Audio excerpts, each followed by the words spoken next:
finishing is try to put it also where places where logistically you don't have to run power lines, so it will be, you want to minimize the expenses as much as possible. So I don't know. I hope this answered. So what would you say was your most challenging drill? The one that gave you the most problems? Boy, you know, there's no two drills are alike. Oh. No two of them. I'll give you an example.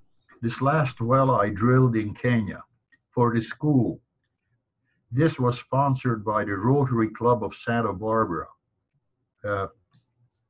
Joe Lanza, an accountant and one of the club members, was the responsible for the project. And a good man. Those guys are good guys in my book. They do spend the money for the project and not on a party. And I like that. You understand what I'm saying? Anyhow, that one was a problem because I felt I could do that. It was only 3 acres of property that I had a chance to drill on. And I looked at it and I thought, well, it's iffy. But I was reasonably certain that I could do it. Well, when I get out there, we flew out to Kenya and got on the ground and I looked, I thought, well, yeah, I think maybe right here. What they didn't tell me is they already drilled a hole about 150 feet away from me downhill to 600 plus feet deep. That was a duster. Okay? They drilled a dry hole, not too far. Frankly, if I'd known that, I might have chickened out beforehand and say, hey, I can't do it, you know. But I was out there already. I thought, well, what the hell? You know. So, well, we budget what we would have tolerated 700 feet. That's what Joe was telling me. He says, I got a budget for 700 feet. You can go that deep. Can you do it? Well, after I find out that at 600 plus feet, those guys did a duster, man, you know, I sweated blood, let me tell you, on that one, because here are all these kids. There's about 250 kids and faculty and everybody comes out there. And they watched the other guys just 3 months before, which, like I say, they never told me, doing the same thing. So they figured this Muzungu has been smoking funny stuff, in the least. So, you know, anyway, I got him water. I get him 60 gallons a minute, which is more water than they can use. And also it's on solar. So that thing down at the equator is pumping around the clock. Go figure, 60 times 60 times 24. And because that thing can pump literally if you had a backup system, because that's primary water, that's coming in. They get water up the yin-yang, as they would say. I'm proud of that. But boy, I'll tell you what, it wasn't difficult, but I would have, frankly, I wouldn't have tried that. Had I known all the facts beforehand. We tell that fact. But then Joe says to me, well, they didn't tell him either. Well, I don't know. Somebody knew it. Because all the kids knew it. They're all out there. And man, oh man, they were cheering when that water started squirting out there, you know. So there's a good, nice letter amongst my, on our website from that school. And next day, as soon as the next day, those kids were already digging for planting trees, little trees. They were out there. Are you kidding me? Now that's worth. See, we have to. This is our institute. This is the thing that I've been trying to do, is get young people to get out there and study and do something worthwhile. On this one in here, I have a student from New Zealand that flew out for the drill. And I thought, oh man, you know, he's going to go back now when I find out. He was totally convinced that I can do it anyway. I mean, come on now, you know. And this guy can go ahead and stop volcanoes. Lots of luck. Oh, well, he's got the machine called But now that one in there is nicely on record. Say? that he's got a machine called the organite bubble. Uh-huh. That's what he calls it. Uh-huh. And he created, invented it, and it does create some kind of lighting or something like that. And that's what he said. He said he was glad to say that he stopped all the volcanoes from erupting. And not only that, I get taking credit for something like that. And there's no way he could do that in the first place if he did. Well, if he can stop it, it would be well worthwhile right now, just about now, to ship that character to Hawaii and see if he could slow that damn volcano down, huh? Well, that's still And blowing those like people, that's a heartbreak. You watch those farms go under and those people losing their homes, stuff like that. If you can do, it would be criminal not to do it, you know? yeah, yeah. But anyway, he did say that he stopped it and all that, and he said, "Well, I sent him a message, man. You crazy doing something like that?" Okay, we got 10 minutes of the show, and he didn't answer me back, but I did write that if you did that, you made the most biggest mistake of your life because all the volcanoes have to release pressure all over the world, so Yellowstone Park won't blow up. Right on. And, Well, and not only that, Paul, like I said, the Hawaiian um, um, volcano is the closest one to Yellowstone Park that is pretty large. So it's got to keep releasing. I'm sorry about those people losing their homes and stuff, but I would never build a house next to a well, volcano. yeah, that's another matter. Sure. No, Yeah, I'm totally in agreement with you. You already know that's almost like those idiots in Fukushima putting a nuclear plant on top of a damn fault. Now, how brilliant is that one? yeah, stupid. You know, I mean, but that's okay. We'll invent another technology and fix it. Yeah. Lordy. There was one gentleman that I had on my show last year. His name is Dennis Watts. I was told that he died not too long ago, but he went to Japan to show these people how to stop all that, and they wouldn't let him in. They wouldn't. He's a scientist, and he knows how to turn it. I mean, make things right for Japan. And he went there, and they just threw him out. Huh. Ain't You know, that something? yeah, you don't know. You don't know all the factors that seem to interact. All I know is that we have plenty of water. Actually, it maybe is a wake up call. For example, in the wine country here, a couple of 3 years ago, it's also on our website.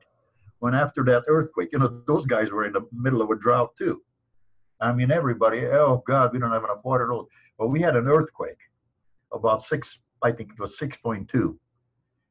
The end result was that all kinds of new springs popped up. Suddenly, that whole area now, and oh yeah, well, it's going to stop. Well, it never did. So suddenly, that area doesn't have to wait for it to rain. Yeah, Those structures were there all along.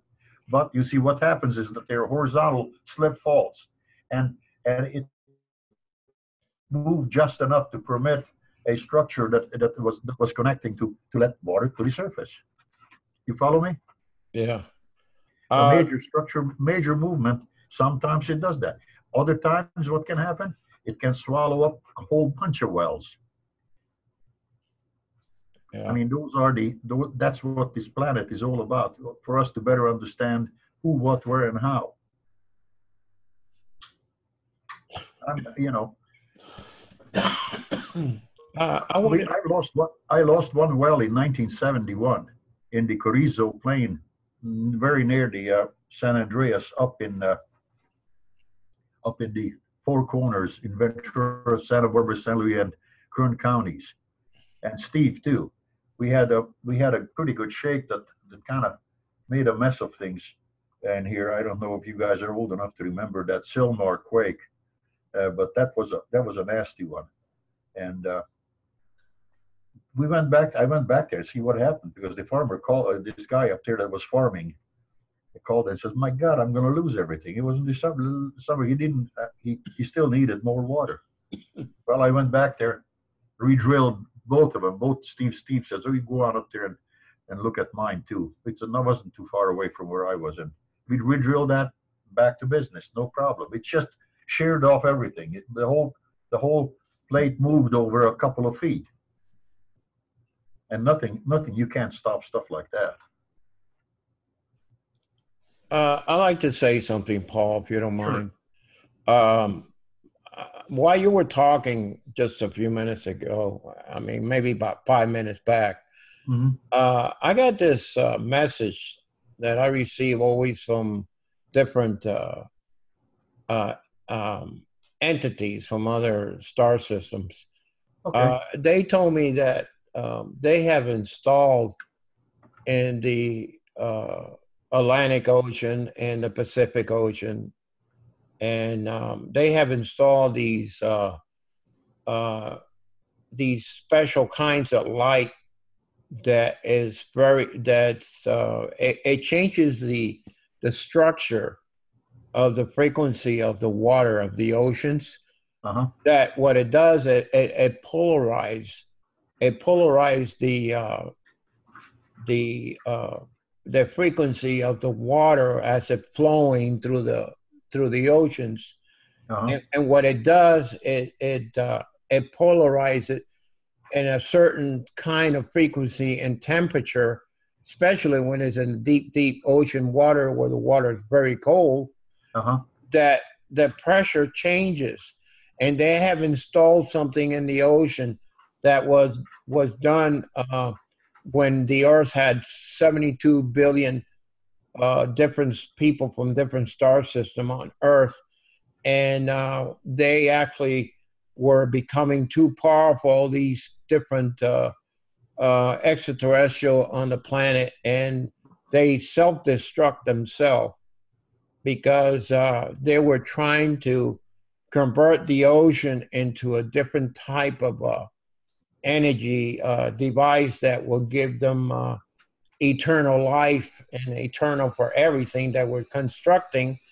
And somehow they, right before the self-destruction back in of the 72 billion people on the planet Earth, it self-destruct and polarize the water because of all the contamination that was being brought from the explosion. It protected the ocean from doing anything like that. Now, that same thing has been placed in the ocean floors. They told me they put it in about. We got 3 minutes left in the show. Thank you, Russ.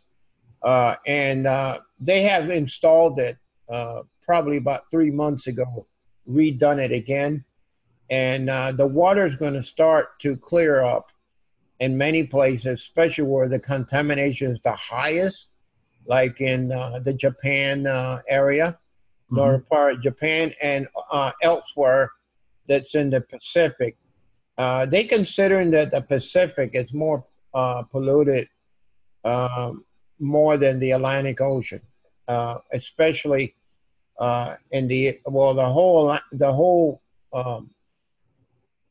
everything. Those signs really distract me. Go ahead and take them off, Russ. And so that's what's going on. That's what they told me. The ones that told me that information was they're called the ECOs, EKO. They communicate with me all the time. They're allies of my own people.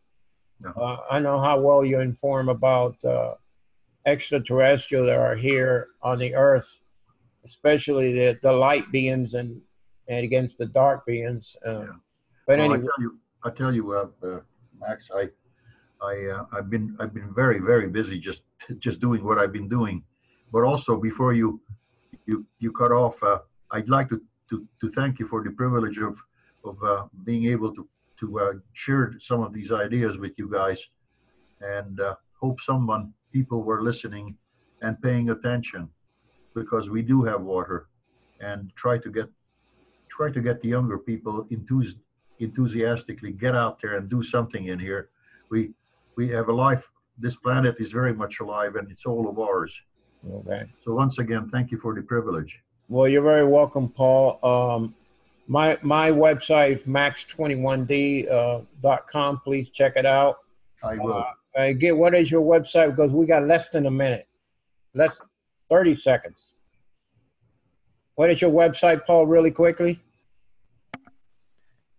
Well, I thank you. My website is primarywaterinstitute.org. Okay. Thank you for being on the program, Paul. And I'd like to thank all of you, Jennifer and Russ. Yeah. We got to talk real fast because we got 10 seconds. And let me say this. Thank you for Paul for being on the show. We'll have you again and come back a second time if you don't mind. This is Max Steele. Thank you for being on the show. Good night. Good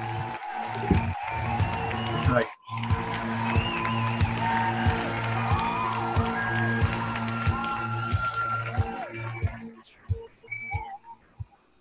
Thank you.